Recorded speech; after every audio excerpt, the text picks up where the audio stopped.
नमस्कार विद्यार्थी मित्रांनो, आज आपण चिन्हांची ओळख करून घेणार आहोत.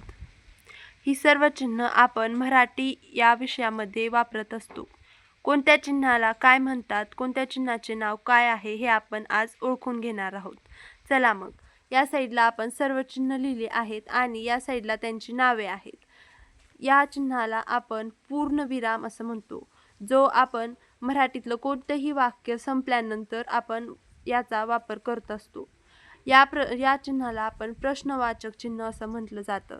या चिन्हाचा वापर आपण जेव्हा आपण कोणता एखादा प्रश्न उद्गारत असतो, विचारत असतो किंवा प्रश्न लिहायचा असतो, तेव्हा प्रश्नाच्या शेवटी या चिन्हाचा वापर केला जातो.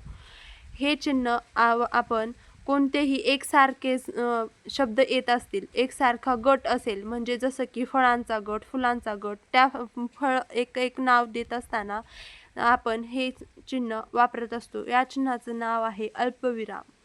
हे चिन्ह आहे विस्मयाधिबोधक. हे चिन्ह आपण जेव्हा एखादं वाक्य उद्गारतो तेव्हा त्या वाक्याच्या शेवटी आपण याचा वापर करतो. हे चिन्ह आहे अपूर्ण विराम. या चिन्हाचं नाव आहे अर्धविराम. या चिन्हाचं नाव आहे छोटा कोष्टक. याला आपण म्हणतो मधला कोष्टक.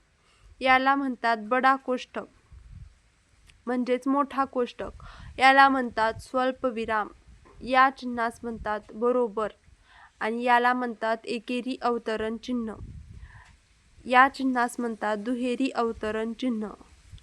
या चिन्हाला म्हणतात काकपद चिन्ह आणि हे असतं अवग्रह चिन्ह. जेव्हा आपण एखाद्याला आवाज देतो मोठ्याने, तेव्हा आरोळी देतो, तेव्हा हे चिन्ह वापरलं जातं. हे आहे विकल्प चिन्ह, म्हणजे सारखे शब्द, सारख्या अर्थाचे शब्द वापरण्यासाठी हे चिन्ह आपण वापरतो. तर असे आहेत हे सर्व चिन्ह आणि यांची नावे.